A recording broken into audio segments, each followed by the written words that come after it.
So now we'll move right into our first session of the afternoon. As we've heard this week from each of our Army senior leaders, our Army is facing a critical accessions challenge with potential implications for future structure and readiness, but also, as General Brito mentioned, opportunities. Addressing this challenge and finding opportunities is a top priority. Our next panel will examine this topic from multiple angles. Serving as the moderator for this panel is Lieutenant General Gervais, the Deputy Commander of TRADOC. She has served in this position for over a year, and prior to that served as both the Deputy Commander for the Combined Arms Training Center and the Director of the Synthetic Training Environment Cross-Functional Team. Ladies and gentlemen, it's my pleasure to introduce Lieutenant General Gervais in our Accessions panel.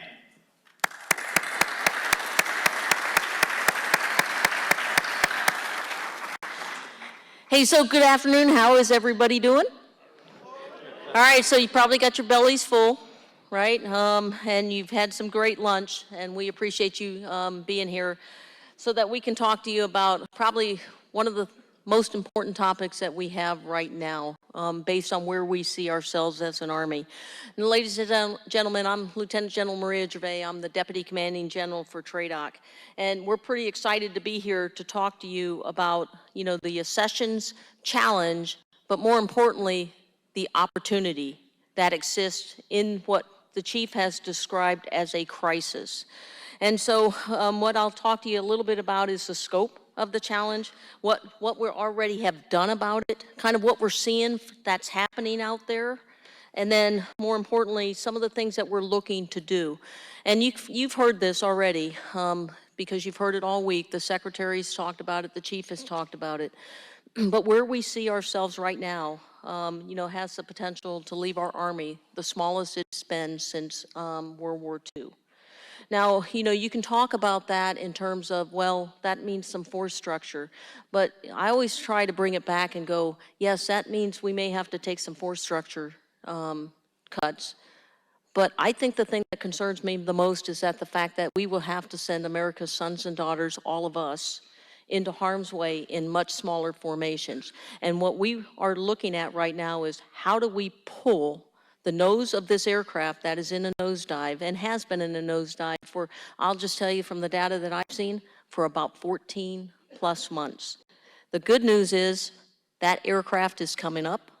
We're just making sure that the engines aren't going to sputter, and we want that thing on full throttle so that we can gain the momentum, snatch it back, and get our Army to the size that we need to meet the threat that we expect, not just today, but into the future.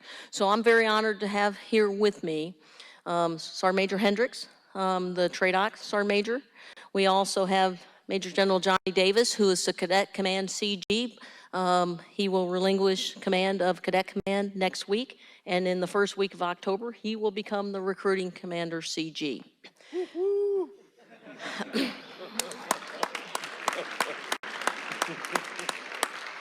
So Johnny, as we've discussed, it's an opportunity for you to excel.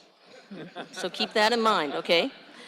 We also have Miss Chris Furr, who's a highly qualified expert who works in support of FORCECOM, but also a lot of other initiatives who can give you another perspective. And then we're going to follow it up with John Klein, who is the CG for the Center for Initial Military Training, who can talk to you about the things in basic combat training and also some initiatives that we have right now to, number one, reduce attrition, but also to the initiative we have down at Fort Jackson known as the Future Soldier Prep Course.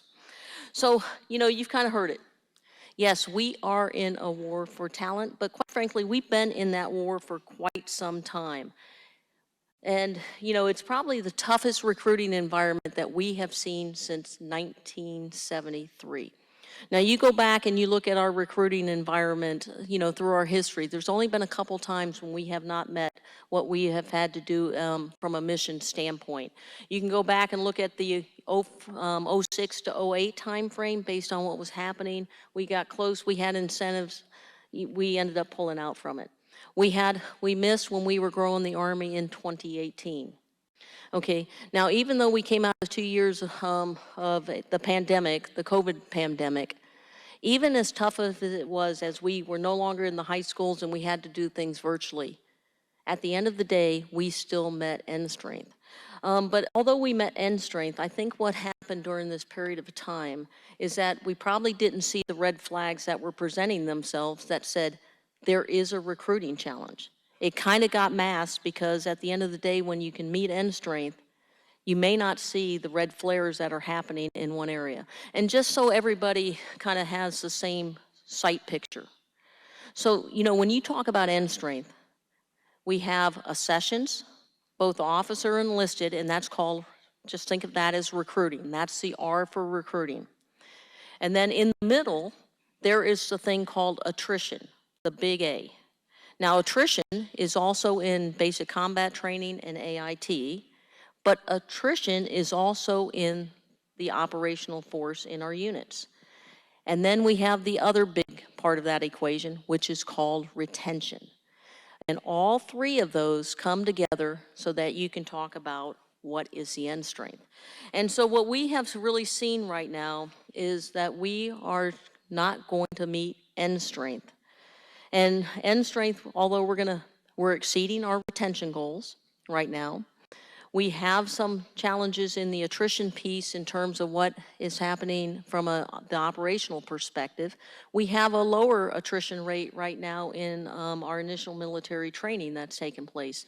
But where we are challenged is in the recruiting environment. So we are not going to meet our end strength this year, or we're going to work very hard to get close to next year as we're moving forward.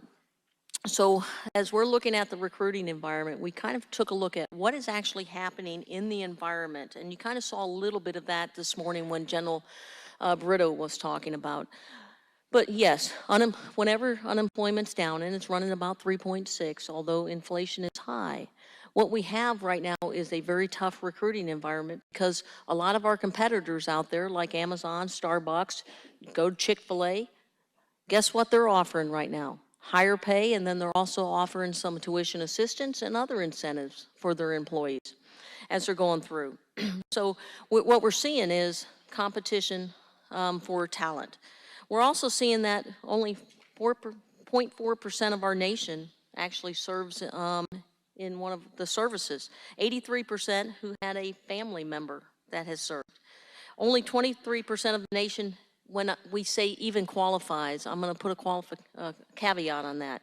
That means somebody can come in without a waiver. It doesn't mean that they can't be qualified. It just means we have to do additional screening to get them in. So that means, somebody has a medical issue, somebody has something that happened, previously to them, that may need a waiver. Okay, look, I'm one of them kids because I had an ACL that I had torn, and I had to get a waiver to come in. So 23% can come in without any type of waiver. Others, we have to have a waiver to bring them in. Doesn't mean they can't serve, but only 23%. Right now, only 9% of our nation is propense to serve. And then when you take a look at it, the biggest barriers, quite frankly, right now what we're seeing, obesity is the number one. Followed closely by drug addiction and behavioral health. And then there's a couple others, but those are the big ones that we see right now. And then when we also look at it, some other things that are exacerbating what we're seeing right now is that if only 15% of young Americans play organized sports after the age of 13. And then if you look at inside of our, our school systems right now, you can almost, as I'm going to call it, clip out of PE. And you can take other courses and not even have to go through some type of physical training. Now, how many of you, and some of the younger folks in here probably didn't do it, but how many of you remember the Army's Presidential Physical Fitness Badge, right? That's right. It was a wave when we thought there was a challenge to focus on physical fitness. So what we're kind of seeing right now is the overall fitness level is down. And then there's also a trust issue inside of the military services, and it's down from 70% in 2018. It's down to 56% right now have trust in the military. And then there's the differences in Generation Z. Some say that they're not motivated. I would say that's not true. I would say they just have a different way of looking at purpose and direction and what it is that they want to do. But a couple other things that we kind of saw as we were really taking a good hard look at this to figure out what was really happening, that has been happening for quite some time, because this isn't like we're just having challenge recruiting in one area. We are having a challenge recruiting across the entire United States in all communities. So what is leading to almost a countrywide depression in our ability to recruit and bring young men and women into the service? We found a couple things that was pretty telling. And we think it's linked to the fact that for 2+ years, we had those that had to go through some type of virtual type schooling effort where they weren't in the classroom getting some of the underlying fundamentals in terms of some of the math concepts and also some of the word knowledge and reading concepts. Because when we took a look at it, quite frankly, we have the same number of people walking into our recruiting storefronts. What we actually started to see was the fact that what used to be a high percentage that could pass or get a high score or a qualifying score on the Armed Service Vocabulary Aptitude Battery, that number had actually dropped. And it almost reversed from the number that could actually come in and take the pre-screen and then get into the military entrance processing station and then take the actual ASVAB. We also saw initially a 9% decrease in the score. So if you had a score of 80 previously, well, 70 was the new 80. And then we actually saw it drop right after this last high school graduation to as much as 13%. And then we also saw some places where, quite frankly, we always had success in terms of recruiting. We are no longer having that same success. And just to give you an idea, around our installations here, which is typically great for where we've been able to recruit, okay, yes, they're doing good this year, but when you compare it to where they should be, some are at 50 to 75% drop in what we would have expected. So we've taken a look at all of that and then really said, what is happening that 2+ years we haven't been out in the communities, talking to key influencers, being back in the school. That had a big impact on it. And so what we're seeing right now is we're having the ability to actually get after some of this in terms of getting back in our schools, getting back with our key influencers, getting back and having the event. And our FORCECOM partners and all of our installation partners are so tremendous in that and helping us with Meet Your Army and bringing others into, because you know what it's coming down to that we're finding? People just don't appreciate or understand what it means to come in the United States Army, what opportunities are available, and quite frankly, what is our value proposition that we can offer a young man or woman who wants to come in and serve their country. They just don't know. For example, you know, they may be offered some type of college education through some organization, but that organization will say, I will only pay and you must go to this place. They have no idea the opportunities that we provide inside of the Army from a skill, from a credentialing standpoint, and from an opportunity to improve yourself.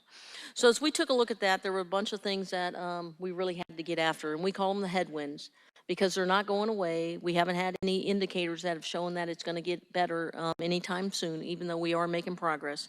So the first thing is, and I'm not sure if the Secretary of the Army talked about it, but she has stood up a recruiting and retention task force, and it is looking for every idea that we ought to take a look at so that we can implement. And it is a DA level task force that can take something in very quick and also turn it into reality. It is tackling everything like policies. It is tackling everything from how we have to change our manning, how we have to do our advertising. Everything is on the table because, quite frankly, we need to change. I will tell you the other piece that we have to change. Look, quite frankly, we are an industrial age recruiting process right now. And we are not keeping up with the digital space, and we're changing that right now. The second thing is we have the Army Accessions campaign plan that has laid out how we're going to tackle this, from everything from manning processes, new tools, to new incentives, bonuses, how we have to engage, so it's all in there. And then John Klein is going to talk about, the last one is something known as the Future Soldier Prep Course. Because as we said, we had plenty of people that were coming in the storefront that wanted to qualify, but two things. They needed assistance with, we needed to invest in them in terms of how to help them, you know, test taking skills, how to improve their math and concepts, and then how help them improve their ASVAB score. And then the second one was the fitness, and John Klein will talk about this a little bit. They were qualified, we just needed to help them get to the standard. Now the good piece on this is they won't enter into basic combat training until they meet our standard. And none of this is going to lower quality. Quality is our watchword. We're not lowering standards. We are looking at how do we change in order so that we can make sure that we can recruit for our Army. So I've talked way too much because I got a lot more on this. So I'm going to shut up and I'm going to turn it over to Sergeant Major Hendricks so he can give you his view. And then we're going to spend about 3-5 minutes and then we'll really want to hear your questions. All right, team, good afternoon. Sergeant Major Hendricks, the TRADOC Sergeant Major. And I would tell you, I've had the opportunity to be in TRADOC now for coming up to almost 2 years. And about 6 months ago, the previous TRADOC commander pulled me into his office and said, hey, we've always kind of split duties and I'll get direction from the commander. And he said, I need you to pretty much stop everything you're doing and get invested in accessions and recruiting. And that's going to be your #1 priority until I leave. And so I did. And it has been a crash course in understanding recruiting, understanding accessions, and I probably know more about it than I've ever wanted to know, and I had a great team really helping me with that. And so as being a non-commissioned officer up here, and the guidance that I got from the previous boss and the guidance I got about 3 days ago from General Brito is in alignment, and that is getting after those things, being a directed telescope, working down at the lowest levels, to get feedback of what is actually happening on the ground. And so we talked a little bit about that, and when we're up here, those will kind of be the space and the questions and the feedback that I will get back to you. One of the things that General Gervais has done that I think has just been incredible was the amount of resources that we have put towards this mission that honestly you have all supported. And so we pulled about 70 DA select recruiters that had previously been top 10 percenters in USAREC, and we've had them for about the last 90 to 120 days. And so every week I get to do a touch point with them and get that direct, candid feedback to what they're seeing and what we are seeing out there on the ground. And there's a couple things I'll hit you with right now that I think are important for the discussion as we go forward, because you're gonna hear about the headwinds, you're gonna hear about the lack of propensity, but there are some things that we can do right now to continue to get after this program because things have changed, and they have changed significantly. So you heard General Gervais talk about it, and this is one of the first things that I was really having a hard time with. 110,000 kids right now, this year, every year for the last decade, have walked through our doors to come into the Army. How are we having a problem of enlisting people? So pre-COVID, 3-4 years ago, about 30 to 40% of those folks would get DQ'd for some of the discussion points that you have heard from General Gervais. Post-COVID, damn near 70% of those kids are DQ'd within 48 hours, right? What is that for? Obesity. What is that for? And this is the one that has really caught people a lot and off guard, and General Klein's going to talk about some solution sets to it, but it's the ASVAB. We are failing the ASVAB at a rate that we never had before, and this is coming from kids coming from different schools all around the nation. And then the other one, you know, we've touched on it when we talk medical, so it could be behavioral health. It could also, you know, we'll touch about MHS Genesis.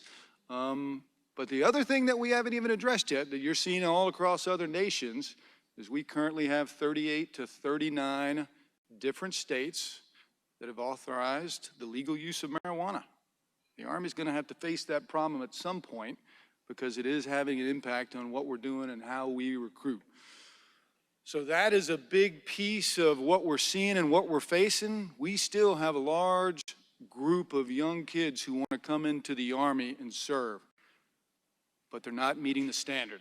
And I'll tell you, what General Funk has started with General Gervais and now Brito and General Klein leading, and I'll let him kind of talk about that in detail, but that Future Soldier Prep course has shown great effort already, and I continue to see that expand as being a permanent fixture of how we move forward. With what we've had to do over the last 6 months, we've gotten to put teams together and go across the nation in the 22 cities that we must win And I would tell you, and we've hit you all up, especially the folks here in the front row, from Meet Your Army to the call to service to going out and going back to your hometown and talking and engaging in high schools and technical schools and colleges. And it's incredibly important. But what is just as important and probably even more important when you go, what you got to do is you got to take these kids up in the top row up there. These young lieutenants, young captains, specialists, sergeants, because at the end of the day, when they hear you speak, and I'm talking about myself, they zone you out. They're not listening. You're like dad, and in some cases, grandpa. They are just looking at you like they do not believe a word you're saying. Yes, Sergeant Major Nash, I am owning that one. So my point with that is, you know who they do listen to? Is their peers. Is the kid who literally was sitting in their seat 2 years ago. And here's the narrative that they dispel. Where do 18 to 24-year-old kids get information from? What we would call news, CNN, Fox, MSNBC, you name it. Yep, we lifted up the phone. Yes, TikTok, name your platform. The Army's not there, and the things that are being said about the Army is not positive at all. So where they're getting their influence and their information from is from a source we are not embedded in. Second, and this really surprised me when we sat down with a guy named Jason Dorsey. He wrote a book called, I think it's called The Z Economy, and does a ton of research into Generation Z. And he goes, the number one influencer to the 18-24 crowd, guess who it is? It's still mom and dad. So congratulations. Mom and dad, you still have a great influence. But this is what mom and dad, who's not in the military, this is what they think of the military. What have they seen for the last 20 plus years? Iraq, Afghanistan. If my son or daughter joins the Army, sexual assault, sexual harassment, they're going to deploy, they're going to be fighting the Taliban or Al-Qaeda. Yes, everybody in here knows we are pretty much pulled out. But America does not. They do not know that. They understand that is what they think we are signing up for, that they're going to get PTSD, that they're going to be injured, everybody's going to be an amputee.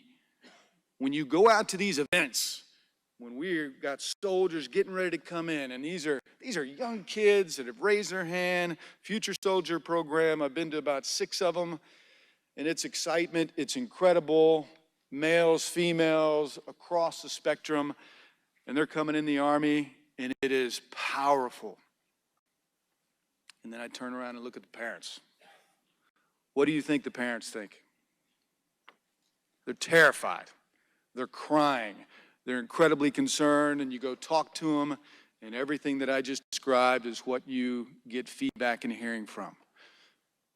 All of that is just to tell you, you know who can fix that simple problem? Is taking Specialist Garner to a high school, into a JRTC event, and letting them get to talk to individuals and personally find out what the military is about.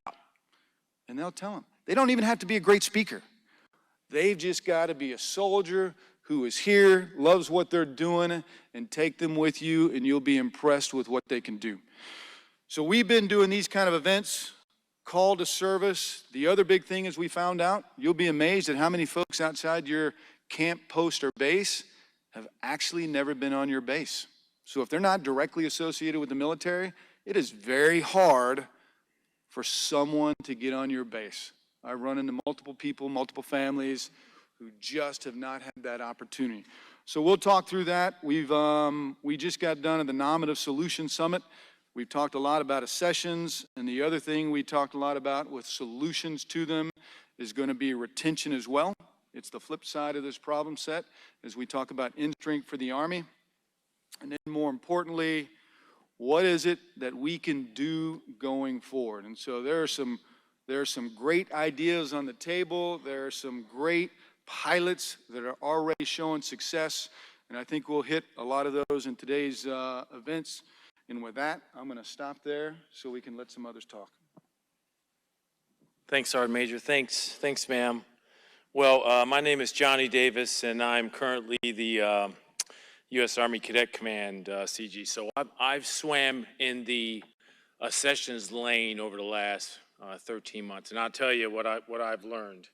But that got shook up a little bit when the trade-out commander notified me about 4 months ago, hey, you're going to make a move to recruiting command. And he said, what do you think about that?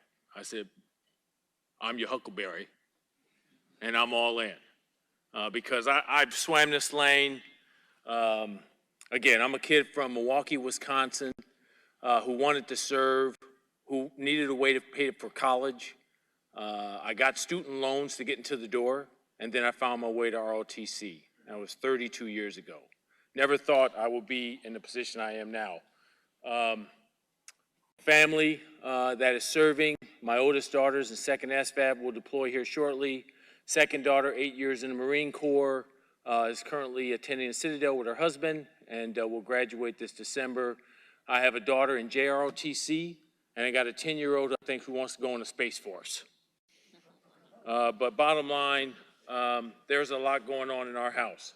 Now, with that being said, there's a lot, and this is a very interesting time. Even in Cadet Command, you know, with the value proposition, ROTC, pay for school, we're still going to produce 6,200 second lieutenants this year. Think about that.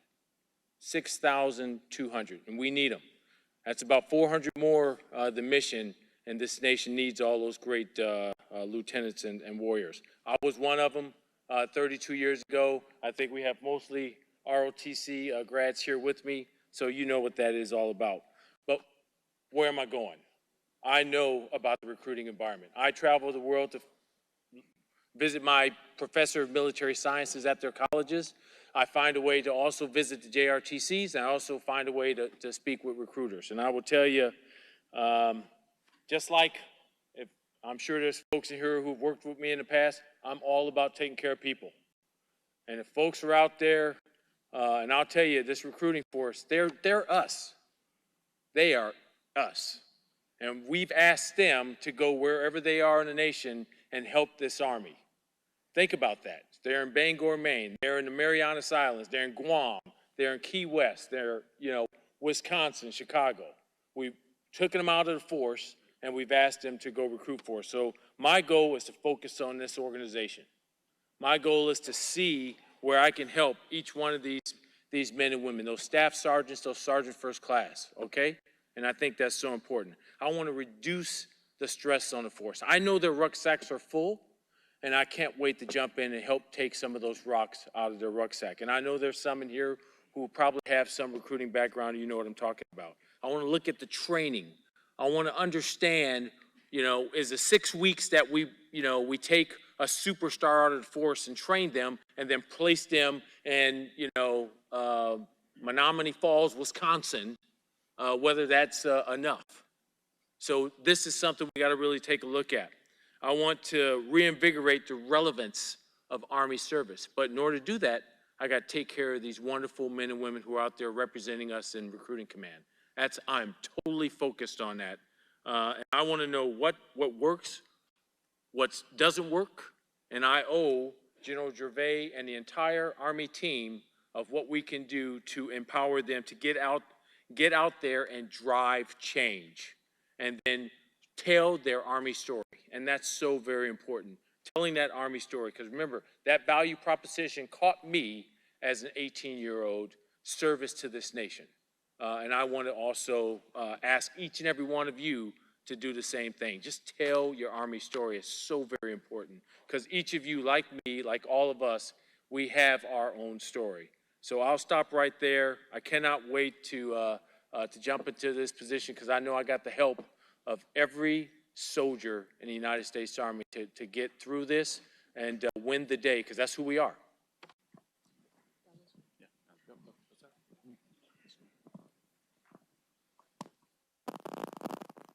Good afternoon. I'm Chris Muir. I work at the Force.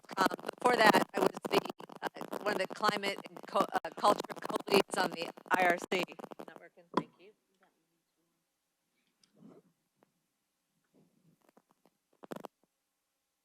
Just goes to prove even after you get out of the Army, you still need an NCO to take care of you. So I'm Chris Fuhrer. I'm an SME at FORCECOM. Before that, I was one of the 12 commissioners on the Independent Review Commission on Sexual Assault in the Military. I was one of the climate and culture co-leads. And I want to touch on what General Gervais referred to as the trust issue. We looked at the jammers data after the Specialist Guillen case, and it looked like the side of Mount Everest in terms of how it fell off in terms of parental trust of the military. The parental numbers fell off more than the numbers for the potential soldiers. And trust is with the business that each and every one of us who wear a uniform or wore a uniform is every day. This generation that's coming into the force, they're an authentic generation. One of the things I do, my husband calls it my hobby, is I help mentor the women who are going through infantry and armor training as well as women who are preparing for Ranger School. And if they've taught me anything, it's they really want to hear the truth no matter how hard it is and to be authentic. And when you give them the authentic truth and an authentic experience, that positive experience will flow back through their friends who may be considering joining the force. This team, when it comes in, when these soldiers come in, they need to quickly feel part of a team, and they need positive feedback. I think we've seen here at Fort Benning how the first 100 yards has changed the way soldiers feel when they come into OSIT. They need to feel accepted as opposed to being told, well, you got to prove yourself and then we'll accept you. The most dangerous time for a soldier when they transition to a new unit is the first 120 days. They're at risk for suicide, sexual assault, and a number of other harmful behaviors. But if you build that trust when you they come in the door, when you say you belong here, you start them on a path of positive experience that becomes a protective factor. Every one of you, when you get up in the morning, you see U.S. Army, envision that. What it really is protective factor. I'm a leader and I'm a protective factor. We need that warm handoff. It was wonderful earlier this week to be out with SEC Armies. We went over to basic training to OSIT and looked at all the work that's being done there by the leaders to understand where these soldiers come from, the backgrounds they bring in, and to make them feel included and part of a team. But where we can't lose that is the handoff from OSIT and basic training into their first assignment. Do they feel accepted? Do they know their chain of command? Do they feel the same sense of teamwork that they work so hard to build up at each of the basic training sites? Do they feel that when they come into your unit? Do you build a bridge to these soldiers, or do you put up a set of obstacles? For so long, we've been a force where, well, you prove yourself, then we'll accept you. And we have to look at that differently. We have to extend that bridge and bring them into our formations. They're right about the golden triangle. When you interact with the soldiers and you interact with their families, it makes a huge difference. I'm going to embarrass Craig Butera here, but when he was the 4th RTB commander, when the Darby Pass came, he would come out every morning. He'd talk not just to the families of the GOs, but to the families of the recycles, and to reassure them that they were being cared for and well-trained. And those families that I would watch in subsequent classes, they would interact with other parents and say, don't worry about being a recycle. Your soldier's going to get a lot of good training while they're going out there. When you communicate with families, they become ambassadors for the force. We're also creating a lot of great tools, and I'm going to give a shout out to the folks out at CAL and CAPL. They've created a wonderful CAL handbook called Building Cohesive Teams. I'm a civilian. I entered the Army in 1985. I keep that book on my desk, and I look at it every day as I advise commanders across the force on how to have a positive unit climate. We've also got a great interactive command climate navigator. We're trying to give folks the tools they need to build a positive command climate per the Secretary's objectives. Too long we've been an enterprise that's really looked at climate at the enterprise level, and now we're really starting to look at it at the deck plate level so that you can build the trust that then extends out to the American public.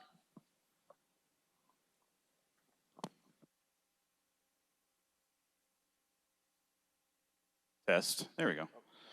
Okay. Hey, I'm Major General Klein. I'm the Commanding General for the Center for Initial Military Training. And I'm going to talk to you about the Future Soldier Prep Course. I'm also going to talk about attrition. But before I do, because of the remarks that were just given, I can't help myself but just kind of provide a couple additional thoughts there, because everything you just said, ma'am, is what I talk about on a very regular basis. And I have oversight of basic training, OSET. I have H2F. I will be the executive agent for TRADOC here soon for the cohesive assessment team. So for those of you that did that elective, if you will, that'll come within our command. And so this space of building trust and exercising positive leadership cannot be overemphasized. And I'll just make one point here. I talk to a lot of folks out there. Drill Sergeant Academy falls underneath this, for example. And invariably, when we go down the discussion of we want to inspire our youth rather than invoke fear, and I get into the discussion of how do we have a drill sergeant that is looked up to, that is an individual that our trainee wants to aspire to be someday, rather than cower from because they're afraid they're going to get dropped or yelled at or whatever the case may be. I often go to the Army definition of leadership, because normally there is some person in the crowd that says, hey, sir, all this discussion about you wanting to make a connection and build a level of trust by, having drill sergeants have candid conversations with our trainees and ask them about their lives and what's going on back at home and kind of having a little more personal conversation. There's usually one individual that says, are you woke? And I love when they ask that question because I get pretty fired up about it. And I normally I said, are you familiar with the Army definition of leadership? And normally there's a few that are in the crowd that are scratching their head and they get fairly close. And so, but we get to that answer and I'll say, I'll paraphrase a little bit, but it's one's ability to influence others by providing purpose, direction, and motivation to accomplish the mission. And then there's a little tagline on the back end of that definition, which is the secret sauce. And that's to make the organization or the unit better. And if you are struggling as a leader out there, and I'm kind of talking to this is often with the drill sergeant community, and you have to rely on invoking fear to get your point across because you have the inability to influence others by providing purpose, direction, and motivation in a positive way, then you need to reflect on yourself and your leadership style. Because I would argue that I can tell an individual that they need to do exactly what I need them to do, and if they don't do it, I'm going to crush them. And I will have provided purpose, direction, and motivation, and we're going to get the mission done. But I will have left massive carnage behind me as I step on the heads of all those that are underneath me, and I will not make the organization better. So that's the trick, is how do you do it in a positive way that the individual that you are influencing wants to be you someday because you've inspired them. That's kind of the secret sauce. So I just couldn't help myself because that's something we talk about quite regularly. All right, Future Soldier Prep Course. Two areas that CIMT, for TRADOC, for the Army gets involved: Future Soldier Prep Course and the fight on attrition, because all of them are applicable, right? So as we struggle, as Johnny, so he got the phone call, thank God he got the phone call. I didn't get the phone call, but thank God he's going to command recruiting command, and something we laugh about. He's going to kick ass in it, by the way. He's going to crush it, thank God. One of the things we could do is we can kind of meet the challenges that we are having, societal challenges that we are having in America through this Future Soldier Prep Course. John Klein is not going to take credit for the Future Soldier Prep Course. Reality is, I heard the idea, I think, back in June.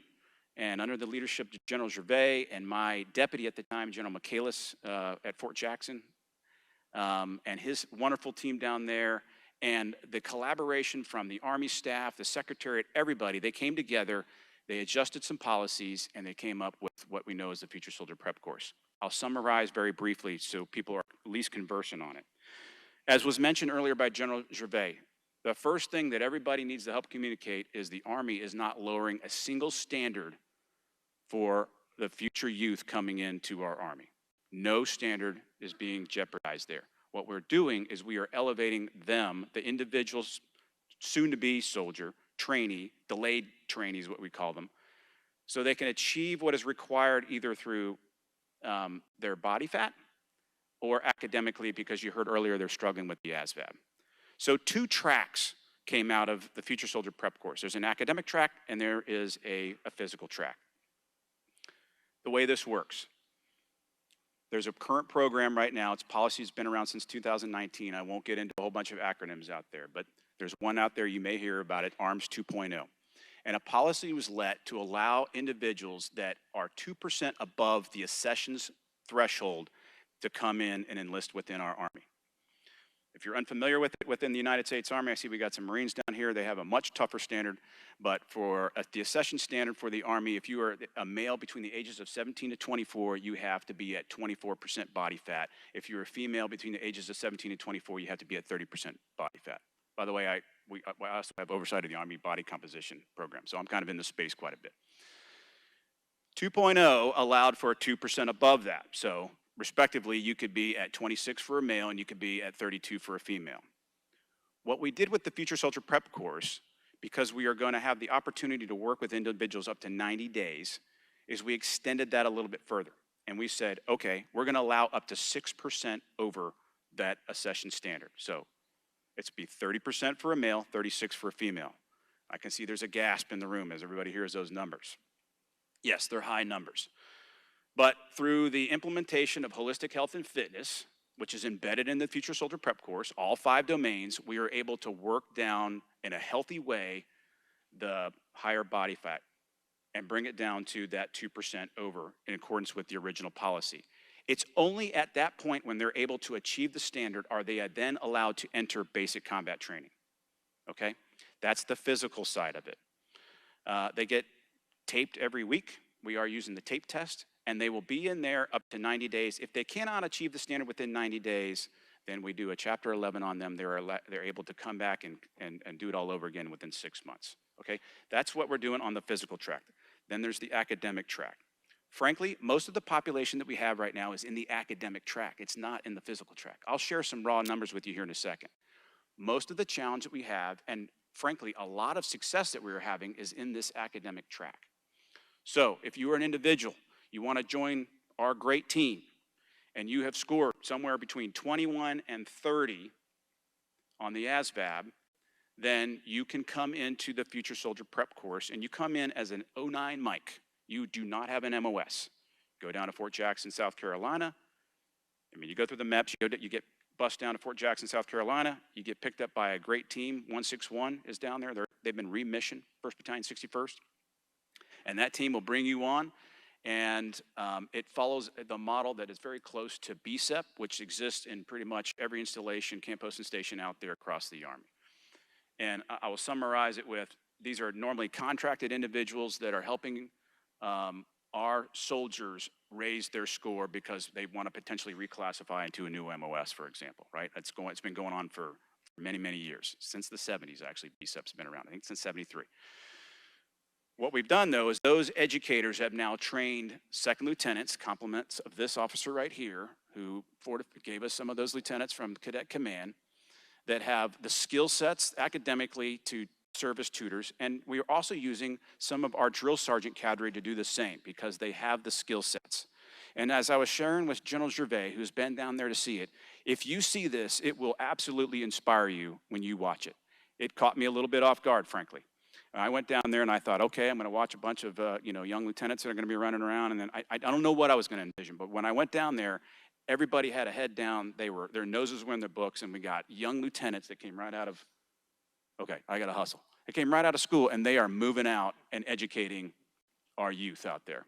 Okay, so that's the academic side. You can't do both tracks necessarily unless you fall into a different category, but I've been given the hook, so I'm going to speed through it. I'm going to talk attrition. Everybody's got skin in the game here. Within IMT, what does this mean for us? I'll talk some raw numbers. 2019, within IMT, we attrited 13,800 soldiers. That is a ton of hard work that our recruiters had to get those individuals to raise their right hand and swear an oath, right?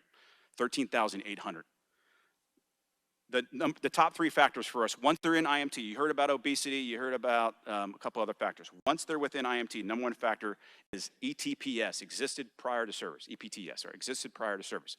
Some sort of medical condition, something that existed that we didn't catch through the earliest screening process that emerges that now eliminates them. Then we get into failure to adapt and we get into misconduct. So 13,819, in 20, it was less than that. In 21, we got down to what's going to be, it's about 7,000 soldiers. We attrited at 10.6% in 18. It went to 10.8 in 19. It went to 11.2 in 20. We went to only 8% in 21. Only reason why I share all those numbers is we expect we're going to see a little bit of bump in there. We had COVID going on. We had no PT test. For 2 years, we had no PT test. Now we got a PT test coming back. So physical, culture, that's going to be really, really important here because this test is going to count for something. So I'll close with that. Everybody's got skin in the game, and I'm glad that we've got such an awesome attendance here today because all of you are going to now be ambassadors out there for this important topic. Thank you. All right, ladies and gentlemen, we'll now move to question and answer portion. If you would, if you have a question, raise your hand. The microphone will come to you, and then the paddle will go up. I'll ask the first question as you get ready to, well, actually, go ahead, paddle number 2, please. Good afternoon, ladies and gentlemen. My name is Second Lieutenant Lawrence. I'm participated in JROTC in my high school. Of my 18-person class, 7 enlisted and 4 joined ROTC. My community has 3 of these programs. Should we expect to see a rise in these programs throughout the country? This is General Davis. I hope so, and that's what I've requested. I have visited over 50 JRTC programs. Again, I have skin in the game. I have a daughter in JRTC. It is the change that I have seen is phenomenal.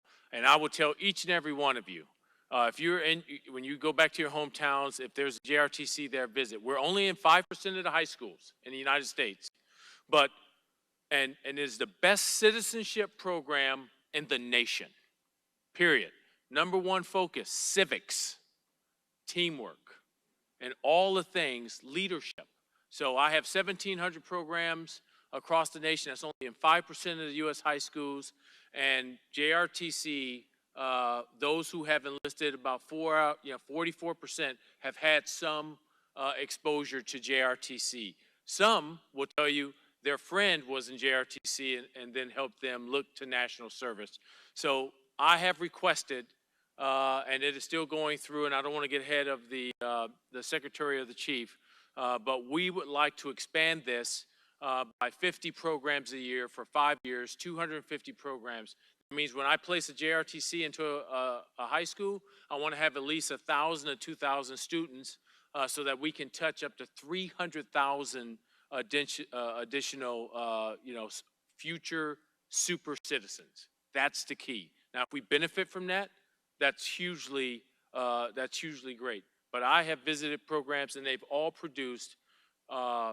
It's interesting. Not all Army JRTCs produce, Army enlistments. If they do choose to serve, many go on to the other services, both the Marines and Navy. So we are all benefiting from JRTCs, the best citizenship program elective at the high school level for the United States.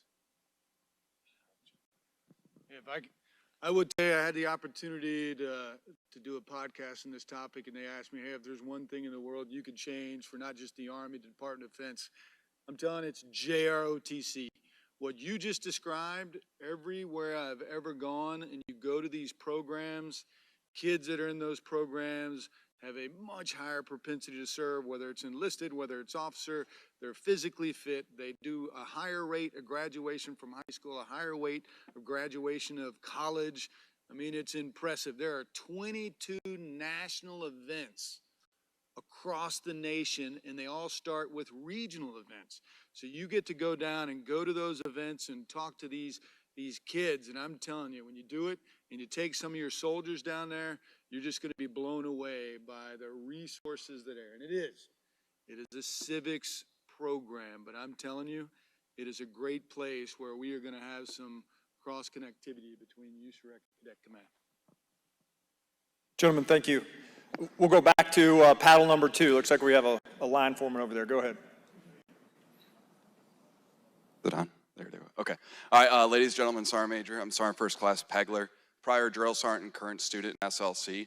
And we use the word trust and transparency in family relationships and recognizing that for that 18 to 24-year-old recruitment group, their families have the biggest impact on their decision-making, their worldview. But at the same time, we mentioned how historically they've seen soldiers coming back from overseas, some of our buddies here, that were injured, that were damaged, that have PTSD, that have these issues from our wars in Iraq and Afghanistan. How important will transparency be with the topics we've been discussing the past 2 days with these large-scale ground conflicts and mass casualty events so that we can maintain that recruitment through that future war? Thank you.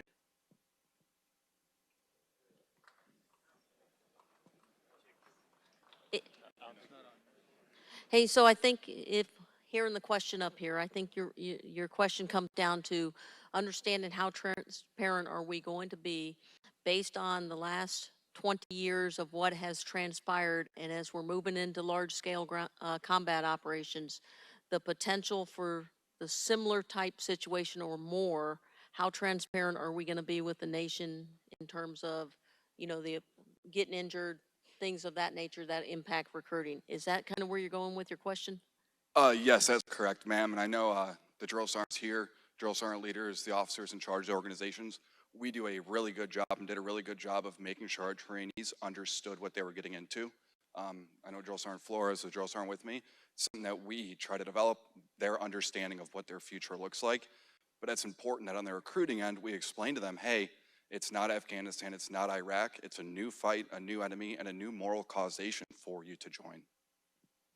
Yeah, so I'll start and I'll pass it over to Sergeant Major Hendricks. So a couple things that as we've been out, especially as we've been taking a look at, and you heard Johnny Davis talk about training, and as we've been taking a look at the recruiting force, and Sergeant Major has went out and taken a look at those that are like altar performers, and as they're engaging with their communities, with the influencers, with those that want to join, one of the key things that we have found is that they are very honest and they're very real in terms of what they are telling the young man or woman who's about to join.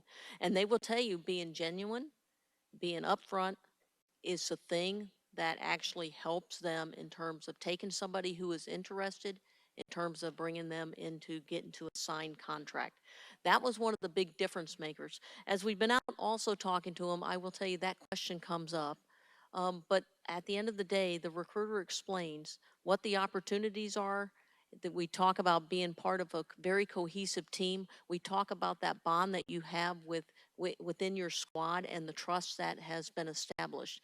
And at the end of the day, when those kids hear that and hear the fact that they want to be part of that team and that they're not going to be let down, I will tell you they understand the dangers and they understand what they're coming in for. Now, I think it's very important, and the point you brought up, they really have to understand what it is that they're getting into. I've been having a lot of the conversations right now as we're continuing to integrate females into the 11 series and 19 series. And we've been taking a look at the attrition right now.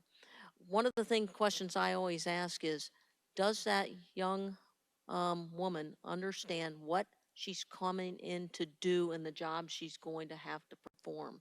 Because, it can't just be about the money, right? It can't be about the opportunity. They have to know what it is. And what I found, the recruiters that do it the best are the ones that are real with them. And at the end of the day, when they're real with them, the recruits still want to come in and sign that contract. You want to talk about what you've seen that's talking to the recruiters? Absolutely. So it's a great question, and it goes back to why, honestly, we're not the greatest kind of ambassadors when you're talking to young kids, you're talking to students, and even parents sometimes. And just one vignette that I think is what drives that connection that the youth of America really wants to hear today, and it's Sergeant Sylvester. He was he joined the Army because his uncle was in Desert Storm, and before he went to the University of Houston to become a track star, he wanted to come in for a few years and serve his country. And he came in, he was in 11 series, and he had just gotten his EIB. And that kid was so excited about getting his EIB. And I'm just going to be candid. And so we're getting ready to go out, and we're going to go talk to high schools and large groups of people, and he was not the greatest speaker. He was not. Matter of fact, I was so frustrated, I called his chain of command in and I said, is this really who we need to have represent us? And I know, sir, you just got to have faith. He's an incredible kid. So I took him. I took 4 other soldiers with me, and they were all across. So cyber, communications, infantry, It was just a good mix of all the different jobs you can do. And yes, it's a full contact sport, but there's a lot of different things folks do in the military. So they all spoke. Sylvester got up there and he literally gave a minute by minute. I get up at 6 o'clock, I go do PT, they pay me to go do PT, it's awesome. And he just tells this story and I'm going, oh my goodness, this is gonna go horrible. That crowd of 300, guess who they literally surrounded him for an hour. They wanted to talk to him. He was real. He just told them what he did. And it's those kind of engagements that leave that impression across the nation. And I've seen it over and over and over again. And that's why I will always take, wherever I go, kind of young soldiers. I don't give them a script. Just tell them why you're here. Tell them what you do. Tell them what you enjoyed. Tell them, you'd be amazed at the crazy questions that America thinks that happens within the gates of our Army. So thank you. Great, thank you. We'll go to paddle number 3, please. Leaders, Sergeant Major Haight from NTC. I was just recently in dialogue with the superintendent of high school, and it really occurred to me real fast that we're not doing any type of ACT, SAT prep really anywhere in the region of California. And I really was encouraging him to, maybe start that in our school because of the amount of military kids. But what I was thinking as you were talking is, what is the impact nationwide? And are we as an enterprise addressing the effects on the military by not having that prep course? Because that's your math and English that probably has a direct correlation to the ASVAB and reps and sets of testing. Over. Yeah, hey, so that's a great question because we also saw that as we were kind of drilling down on the detail analysis.